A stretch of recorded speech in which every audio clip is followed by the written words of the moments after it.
மனோஜ் இப்படி தேடி போய் அந்த ராணிகிட்ட அடி வாங்கிட்டு வந்தது மட்டும் இல்லாமல் வீட்டில் இருக்க எல்லாருக்குமே இந்த விஷயம் தெரியுது. வீட்டில் எல்லாமே மனோஜை உட்கார வச்சு திட்ட தான் செய்கிறாங்க. ஏண்டா இப்படியெல்லாம் ஐடியா கொடுக்குறான்னா அவன் எவ்வளோ பெரிய மோசமானவனா இருப்பான். சரி விடு, அவனுக்கு தான் ஒன்றும் தெரியாது, உனக்குமா ஒன்றும் தெரியாது. படிப்பு அதாவது உன் பேருக்கு பின்னாடி இத்தனை படிப்பு படிச்சிருக்கானே, வீட்டுக்கு முன்னாடி போடு பாடினா மட்டும் பத்தாது, அந்த அறிவு கொஞ்சமாவது இருக்கணும். இத்தனை படிப்பை படிச்சிருக்கே, இதெல்லாம் பணம் கொடுத்து தான் வாங்கினியான்னு பல பேர் கேட்குற நிலைமைக்கு வச்சுக்காதடா மனோஜ் அப்படின்னு அங்கே முத்துவும் சொல்ல, மனோஜ் எதுவுமே பேசாமல் இருக்க. இப்போ என்ன தப்பு பண்ணிட்டான்னு எல்லாரும் இவரை திட்டிட்டு இருக்கீங்க. அவர் என்ன வேணும்னு இவன் பண்ணாரு, பிரச்சனை ஏதாவது முடிச்சு வைக்கணும் அப்படின்னு நினைச்சு தானே பண்ணாரு அப்படின்னு சொல்ல, அதுக்காக தேவையில்லாம இப்ப போய் இப்படி வாலண்டியரா சிக்கிக்கிட்டாருல்ல, இப்ப அது இன்னும் அவங்களுக்கு ரொம்ப பெரிய ஒரு யூஸ்ஃபுல்லா தானே இருக்குன்னு சொல்ல, என்ன மீனா சொல்றீங்க அப்படின்னு அங்க இருக்கிற ரோஹிணி கேக்குறாங்க. ஆமாங்க, ஏற்கனவே உங்கள் புருஷன் மனோஜ் வாயிலேருந்து ஏதேதோ பேசி வரவழைச்சி அதை வேற எங்கள் வீடியோவாக எடுத்து வச்சுருக்காங்க. பத்தாத்துக்கு இப்போ வீட்டுக்கு போயிட்டு தப்பாக நடந்துக்கிற அளவுக்கு முயற்சி பண்ணியிருக்கதா இங்கே அக்கம் பக்கத்தில் இருக்கவங்க எல்லாமே பேச தான் சொல்லுவாங்க. கண்டிப்பாக அதுவே அவங்களுக்கு அவ்வளோ பெரிய விஷயமா இருக்காதா, அதுவே அவங்களுக்கு அவ்வளோ சாதகமாக இருக்கும்போது அப்புறம் எப்படிங்க எல்லாரும் இங்கே மனோஜ் மேலே தப்பு இல்லைன்னு சொன்னால் நம்புவாங்க. இப்போ அவங்க ஸ்டேஷனுக்கு போகாமல் இருக்கிறதுக்கு ஒரே காரணம் இவர் மூலமாக இன்னமும் அந்த கடையில் இருக்க பொருட்களையும் பணத்தையும் வாங்கணும் அப்படின்ற ஒரு காரணத்துக்காக தான் இருக்கும். இன்னும் அதிகமாகவே இதை வச்சு மிரட்டி அவங்க பணமோ நகையோ இல்லை எது வேணாலும் வாங்கணும்னு செய்வாங்க. இதுக்கப்புறம் எப்படி இந்த பிரச்சனையிலேருந்து தப்பிக்க முடியும்? வீடியோ ஆதாரம் பத்தாத்துக்கு அக்கம் பக்கத்தில் இருக்கவங்க சொல்லக்கூடிய ஆதாரம் இது போதாதான் போலீஸ் ஸ்டேஷனில் இருக்கவங்களுக்கு தப்பு பண்ணது இங்கே மனோஜ் தானே அவங்களே கன்ஃபார்ம் பண்ணிடுவாங்கன்னு இங்கே மீனா சொல்ல, அத்தனை பேர் அதிர்ந்து போய் இங்கே மீனா சொன்ன வார்த்தையை யோசிக்கிறாங்க. ஆமாம், கண்டிப்பாக மீனா சொன்னது 100க்கு 100 உண்மைன்னு அங்கே ஸ்ருதியை சொல்கிறாங்க. தேவையில்லாமல் பிரச்சனையில் சிக்கிக்கிட்டீங்க மனோஜ், நீங்கள் உங்கள் ஃப்ரெண்டு சொன்னார்னா உங்களுக்கு எங்கெங்கே போச்சு புத்தி அப்படின்னு சொல்ல, இதெல்லாம் கேட்டுக்கிட்டு இருக்க அண்ணாமலை கிளம்பி அப்படியே சோகத்தோடு நிற்க, அப்பா நீ எதுக்கும் கவலைப்படாதப்பா, ஷோரூம்க்கு எதுவும் ஆகாமல் நான் பார்த்துக்கிறேன்னு சொல்ல, எங்களுக்கு தெரியும் அந்த ஷோரூமை எப்படி காப்பாற்றுறதுன்னு சொல்ல, எப்படி இத்தனை நாள் கட்டி காப்பாற்றினதை தான் நாங்களும் பார்த்துக்கிட்டு இருக்கோமே, இதுக்கப்புறம் அந்த ஷோரூமே அந்த உங்கள் கையை விட்டு போனாலும் போகிறதுக்கு ஒன்றுமே இல்லை அப்படின்னு எங்கள் ரோஹிணியை பார்த்து திட்டவும் செய்கிறாங்க. ஆமாம்மா, இனிமேல் நீங்கள் இந்த விஷயத்தில் கொஞ்சம் அமைதியாகவே இருங்க, முத்துவோ இல்லை மீனாவோ இவங்கள பார்த்துக்கட்டும் அப்படின்னு சொல்ல, ஆமாப்பா இதை நாங்களே பார்த்துக்கிறோம் அப்படின்னு சொல்லிடுறாங்க.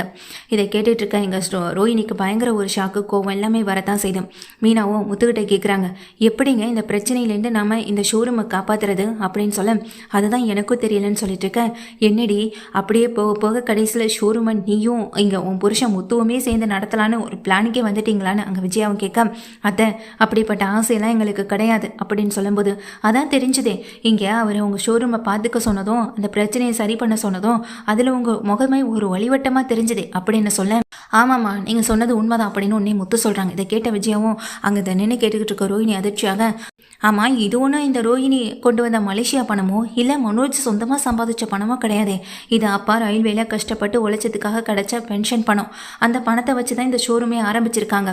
வீட்டில் 2 பேரும் தில்லாலங்கடி பண்ணி இந்த ஷோரூம் ஆரம்பித்தது பெரிய விஷயமா தெரியல, அப்பாவுடைய மொத்த பணத்தையும் அதில் போட்டிருக்கிறது பெரிய விஷயமா தெரியல, ஆனால் அதை தாண்டி இப்போ இந்த ஷோரூமை நாங்கள் எடுத்துகிற போகிறோன்ற ஒரு பயந்தான் உங்களுக்கு ரொம்ப பெரிய விஷயமா தெரியுதுல்ல, இப்படியே இதை விட்டால் அந்த ஷோரூமும் கிடைக்காது, கைக்கு பணமும் வந்து சேராது அப்படின்னு முத்துவும் சொல்லும்போது விஜயா வாயை மூடிட்டு அங்கேருந்து போகவும் செய்கிறாங்க. இங்கே மீனாவும் இனிமே ஏதாவது ஒன்று செஞ்சுதான் ஆகணுங்க அப்படின்னு சொல்ல, முத்துவும் ஆமாம் மீனா இந்த விஷயத்தில் நாம் இனி பொறுமையாக இருக்கக்கூடாது, இனிமேல் நாம் எடுத்திருக்க முடிவு வந்துட்டு ஏதாவது ஒரு விஷயத்தை பற்றி யோசிச்சு நம்ம செஞ்சு தான் ஆகணும் அப்படின்னு சொல்லிட்டு இருக்காங்க.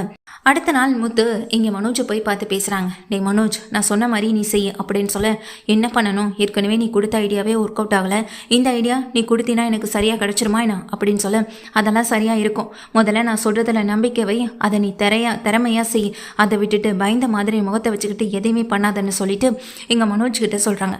சரி நான் இது மாதிரி பண்ணால் அந்த பணமும் கிடைச்சிரும்ல அப்படின்னு சொல்லி கேட்க, முதல்ல பணம் கிடைக்கட்டும், அதுக்கப்புறமா அந்த ராஜா ராணியை வச்சு செய்ய தானே போகிறோம் அப்படின்னு சொல்கிறாங்க எங்கள் முத்துவும். கடையில் இருக்கவங்க தான் இந்த பணத்தை எடுத்து நிறுத்திருக்கணும், அதனால் நான் கம்ப்ளைண்ட் கொடுக்க போகிறேன், போலீஸே வந்து விசாரிக்கட்டும் அப்படின்னு சொல்லிடுறாங்க.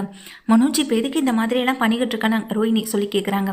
இதுக்கப்புறம் என்னால் பொறுமையாலாம் இருக்க முடியாது ரோஹிணி, போலீஸு கேஸு இப்படிலாம் போனால் மட்டும்தான் இந்த பணத்தை எடுத்தது யாருன்னு நம்மளால் கண்டுபிடிக்க முடியும், இல்லைனா பணமும் கிடைக்காது, இந்த ராஜாராணியை நம்மளை அடக்கவும் முடியாது, அதுவும் இல்லாமல் அவங்க கையில் இருக்க ஆதாரம் நான் பண்ண முட்டாள்தனம் இதெல்லாம் சேர்ந்து என்னை துரத்திக்கிட்டே இருக்கு, பாத்தியில் வீட்டில் எல்லாரும் என்னை எவ்வளோ கேவலப்படுத்தினாங்கன்னு இதுக்கப்புறம்லாம் பொறுமையாக இருக்க முடியாது ரோஹிணி அப்படின்னு சொல்லிடுறாங்க.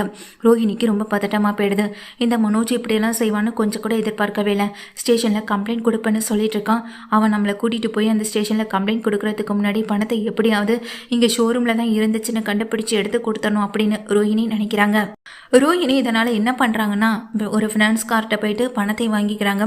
3 லட்ச ரூபா பணத்தை வந்துட்டு ஒரு ஃபினான்ஸில் போயிட்டு பணத்தை வாங்கிக்கிட்டு அங்கேருந்து வரவும் செய்கிறாங்க ரோஹிணி வந்து ஷோரூம்க்கு வந்த உடனேயே மனோஜ் கூப்பிடுறாங்க. நம்ம ஷோரூம்லேருந்து நம்ம கண்டிப்பாக இப்போ போய் கம்ப்ளைண்ட் கொடுத்தே ஆகணும், வா ரோஹிணி போகலாம் அப்படின்னு சொல்லி மனோஜ் கூப்பிடுறாங்க. அதுக்கு ரோஹிணியும், என்ன மனோஜ் அவசரப்படுற, கொஞ்சம் இரு, பொறுமையாக போகலாம், ஒரு முக்கியமான கஸ்டமர்ஸ் வரேன்னு சொல்லியிருக்காங்க அப்படின்னு சொல்லிட்டு உள்ளே போகிறாங்க. என்ன நான் பேசிக்கிட்டே இருக்கேன், ரோஹிணி அதுக்கான பதிலை கொடுக்காம போயிட்டே இருக்காளே அப்படின்னு நினச்சிட்டு இருக்காங்க இங்கே மனோஜ். உள்ளே போகிற ரோஹிணி அங்கே நின்றுக்கிட்டு வேகமாக சத்தம் போட, மனோஜ் இங்கே வா அப்படின்னு சொல்லும்போது எல்லாமே வந்துடுறாங்க. இங்கே பாரு அப்படின்னு சொல்லிட்டு அங்கே இருக்க அந்த வீருக்குள்ளே இங்கே பணத்தை கொண்டு போய் வச்ச இங்கே ரோஹிணி, பணம் இங்கே இருக்கு பாரு மனோஜ் அப்படின்னு சொல்ல, என்ன ரோஹிணி சொல்கிறேன், பணத்தை கொண்டு வந்து இங்கே யார் வச்சுருப்பா அப்படின்னு சொல்லி யோசிக்க, இல்லை ஸ்டேஷனில் கம்ப்ளைண்ட் பண்ணிவிடுவேன் அப்படின்னு சொன்னல, அதனால் கூட அவங்க பணத்தை இங்கே கொண்டு வந்து வச்சுருக்கலாம்ல அப்படின்னு சொல்கிறாங்க. கண்டிப்பாக இதை யாரோ ஒருத்தவங்க தான் பார்த்துருக்கணும் அப்படின்னு சொல்ல, இங்கே வேறு ஃபுட்டேஜ் எதுவும் இல்லையே, யார் கொண்டு வந்து வச்சுருப்பாங்கன்னு தெரியலையே நினச்சிட்டு இருக்கேன். நமக்கு அது தேவையில்லை மனோஜ், நமக்கு தேவை பணம், நமக்கு பணம் கிடச்சிருச்சுல, அதுவே சந்தோஷம்தான். இதுக்கப்புறமா நாம் எங்கேயும் போக வேண்டாம்னு சொல்ல, அது எப்படி விட முடியும், இப்போ பணத்தை எடுத்துகிட்டு வச்சவங்க திரும்பவும் பணத்தை எடுக்க மாட்டாங்கன்னு என்ன நிச்சயம், வா ஸ்டேஷனுக்கு போகணும்னு சொல்லி இங்கே திரும்ப கம்பல் பண்ணுறாங்க. ரோஹிணி அதெல்லாம் ஒன்றும் வேண்டாம் மனோஜ், நான் சொல்கிறதை கேளுன்னு இங்கே கம்பல் பண்ணி இங்கே மனோஜை இருக்க வைக்கவும் செய்கிறாங்க. பணம் ஒரு வழியாக கிடச்சிருச்சு, இது நமக்கு சந்தோஷம்தான் அப்படின்னு சொல்லிட்டு இங்கே மனோஜ் ரோஹிணி 2 பேருமே இருக்காங்க. ரோஹிணி வந்துட்டு ஃபினான்ஸ்லேருந்து பணத்தை வாங்கிட்டு வந்து அதை அவங்களே கொண்டு வச்சு திரும்ப கடைசியில் அவங்களே அதை போய் பார்த்து எடுக்கிற மாதிரி பெரிய ட்ராமாவே பண்ணிட்டாங்க. வீட்டுக்கு போகிறாங்க முத்து, மனோஜ் ரோஹிணி 2 பேருமே. நேற்று என்னென்னமோ சொன்னீங்க, இப்போ பார்த்தீங்களா இங்கே இவரே இப்படிப்பட்ட ஒரு விஷயத்தை செஞ்சுருக்காருன்னு சொல்ல, மனோஜ் ஒரு மாதிரி முத்துவை பார்க்குறாங்க. என்ன மனோஜ், நீங்கள் தானே இப்படியெல்லாம் பண்ணது, நீங்கள் கம்ப்ளைண்ட் கொடுத்துருவேன்னு சொன்னதுனால தானே பயந்து போய் பணத்தையும் கொண்டு வந்து வச்சுருக்காங்க அப்படின்னு சொல்ல, ஆமான்ற மாதிரி இங்கே பார்க்குறாங்க மனோஜும். அப்போ இங்கே முத்து சொல்கிறாங்க, ஆமாம் இந்த முட்டாளுக்கு இது மட்டும் என்ன தெரிஞ்சிட போகுது, நேற்று நான் தான் இந்த விஷயத்த சொன்னேன், நீ இந்த மாதிரி சொல்லிப்பாரு, கடைசியில் என்ன நடக்குதுன்னு பார்க்கலான்னு சொன்னேன், ஆனால் கடைசியில் பயந்து போய் பணத்தையே கொண்டு வந்து வச்சுட்டாங்க, ஆனால் அது யார் என்னன்னு தான் தெரியல அப்படின்னு சொல்லிட்டு எங்கள் மனோஜ் சொல்லிட்டு இருக்காங்க. முத்துவும் கேட்குறாங்க, டேய் நீ கடையில் வந்துட்டு கேமராலாம் எங்கேயுமே வைக்கலையான்னு சொல்லி கேட்க, குறிப்பிட்ட இடத்துல மட்டும் முக்கியமான இடத்துல மட்டும்தான் கேமரா வச்சுருக்கேன்னு சொல்ல, அது சரியாக போச்சு போ, பணத்தை எடுத்தது யாருன்னு தெரியாமல் நம்ம என்ன பண்ண முடியும், சரி விடு, பணம் கிடைச்ச வரைக்கும் சந்தோஷம்தான், அந்த ராஜராணியை இனி எப்படி அமுக்குறதுன்றதை நான் பார்த்துக்கிறேன்னு எங்கள் முத்து சொல்லிட்டு இருக்கேன். அப்போ அந்த பணத்தை எடுத்துகிட்டு அண்ணாமலைகிட்ட கொடுக்குறாங்க. அண்ணாமலைகிட்ட கொடுக்க போன நேரத்தில் அந்த பணத்து மேலே வந்து இங்கே எழுதியிருக்கிறது நல்லாவே தெரியுது. என்ன எழுதியிருக்குன்னா, இங்கே சத்யா வேலை பார்க்குற ஃபினான்ஸ் கம்பெனியோடைய பேர் தான் எழுதியிருக்கு. அதில் முதல் பணத்தில் இதில் எழுதியிருக்கிறத பார்த்தீங்க மீனாவும், இதை வந்து சத்யா தானே சொல்லியிருக்கான், எப்போதுமே அவர் பணம் கொடுக்க போகிற நேரம் அந்த பணத்து மேலே தன்னுடைய கம்பெனி பேரை எப்போதுமே எழுதி கொடுக்குறது அவருக்கு வழக்கமாக இருக்குக்கான்னு. அப்போது இந்த பணத்து மேலே எழுதியிருக்கிறது அவராக இருக்குமோ, இந்த பணத்தை அங்கே தான் போய் ஃபினான்ஸ் கம்பெனியில் வாங்கியிருப்பாங்களோ நினச்சிட்டு இருக்க நேரம் சத்யாவை கால் பண்ணுறாங்க. சொல்லு சத்யா, நானே உனக்கு ஃபோன் பண்ணலான்னு இருந்தேன்னு சொல்லும்போது, அக்கா இன்னைக்கு ரோஹிணி வந்தாங்கக்கா, 3 லட்ச ரூபா பணத்தை இங்கே வாங்கிட்டு போனாங்க, ஆனால் அவங்க நான் இங்கே இருக்க இங்கே தான் வேலை பார்க்குறேன்னு அவங்களுக்கு தெரியாது, நானும் அதை காட்டிக்க விரும்பலை அப்படின்னு சொல்லும்போது, இதை கேட்ட மீனா அதிர்ச்சியில் அப்படியே நிற்க, என்னடா சொல்கிறேன், 3 லட்ச ரூபா பணத்தை நீ அவங்க தான் வாங்கிட்டு போனதான்னு சொல்லி கேட்குறாங்க. ஆமாக்கா அவங்க தான் வாங்கினதுன்னு இங்கே சத்யாவும் சொல்ல, உடனே ஃபோனை வச்சுங்க மீனாவும் ஓடி வராங்க. என்னாச்சு மீனா, ஏன் இவ்வளோ பதட்டத்தோடு ஓடி வரேன்னு சொல்லி கேட்க, என்னாச்சு அப்படின்னு அங்கே விஜயம் கேட்குறாங்க. ரோஹிணி இந்த பணத்தை நீங்கள் தானே கொண்டு வந்து வச்சது அப்படின்னு சொன்னதுமே ரோஹிணி படப்படப்பாயிடுது.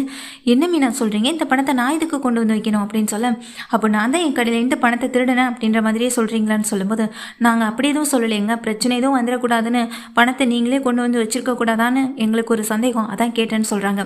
அதெல்லாம் நான் ஒன்றும் பணத்தை வைக்கல, தேவையில்லாமல் ஏதாவது புது பிரச்சனை எழுத விடாதீங்கன்னு சொல்ல, புது பிரச்சனைலாம் இல்லைங்க அப்படின்னு இங்கே மீனாவும் சொல்லிட்டு இங்கே முத்துவை பார்க்குறாங்க.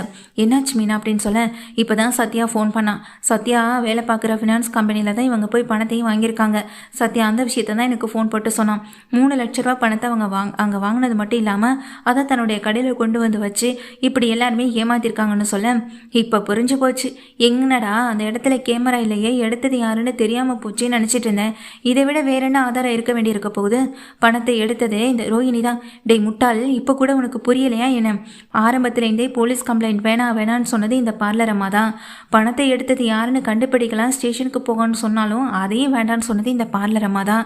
இப்போ யாரோ ஒருத்தவங்களுக்கு நான் பொறி வச்சா அந்த பொறியில் இந்த பார்லர் அம்மா வந்து சிக்கியிருக்கு.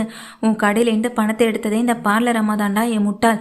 அப்புறம் எப்படா அந்த லாக்கருடைய நம்பர் உனக்கும் இந்த பார்லர் அம்மாவுக்கும் தானே தெரியும். அதை தாண்டி வேறு யாரடா வந்து உன் லாக்கரில் கை வச்சிருக்க போகிறான்? நான் உன் கடையில் வேற பார்க்குற யாரோ ஒருத்தவங்க தான் அதை செஞ்சுருப்பாங்கன்னு நினச்சேன். ஆனால் கடைசியில் பார்லர் அம்மாவே இவ்வளோ பெரிய பித்தலாட்டத்தை பண்ணியிருக்குன்னு நான் நினச்சி கூட பார்க்கல அப்படின்னு முத்து சொல்ல, இதை கேட்டுட்டு நிற்கிற விஜயாவிலேருந்து அண்ணாமலேருந்து எல்லாரும் அதிர்ச்சி போங்க. அங்கே நின்றுட்டு இருக்க ரோஹினியை பார்க்குறாங்க. அதெல்லாம் இல்லை, அப்படிலாம் இல்லைன்னு சொல்லி இங்கே சத்தம் போடுறாங்க. ரோஹினியை பார்க்குற எங்கள் மனோஜ் உண்மையை சொல்லு, இது எல்லாத்துக்கும் காரணம் நீதானா அப்படின்னு சொல்லி கேட்க, இல்லை மனோஜ் அது வந்து அப்படின்னு உண்மை வந்துட்டு வெளிவந்ததுனால பேச முடியாமல் நின்றுட்டு இருக்க ரோஹினி கன்னத்தில் பலார்னு ஓங்கி ஒரு அறையை விட்டுறாங்க. மனோஜ் விட்ட அறைக்கு அங்கனே ரோஹினி அப்படியே தலை சுற்றியபடி நிற்க, இவ்வளோ அசிங்கப்பட்டிருக்க அந்த ராஜாராணியால் இப்போ வரைக்கும் அவங்க கிட்டேருந்து தப்பிக்க முடியாமல் நான் தவிச்சு போய் நின்றுட்டுருக்கேன். ஆனால் அதுக்கு எல்லாத்துக்கும் பின்னாடி நீ தான் இருக்கல. அன்னைக்கு கூட பழைய தூக்கி போட்டது நீதானே. ஏன்னா பிரச்சனை உனக்கு வந்துடக்கூடாதுன்னு தான் இந்த ராஜராணி மேலே தூக்கி பழிய போட்டேன். நான் என்னமோ பெரிய தப்பு பண்ணிட்ட மாதிரி இப்போ வரைக்கும் நான் அவங்க முன்னாடி அடிபணிஞ்சு போகிறேன்.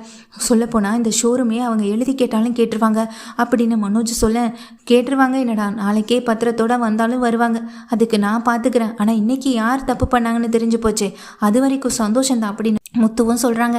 மீனாவும் இங்கே ரோஹினியை பார்த்து திட்டவும் செய்கிறாங்க. வீட்டில் இருக்க எல்லாருக்கும் ரோஹினி மேலே கோவம் வரதான் செய்யுது.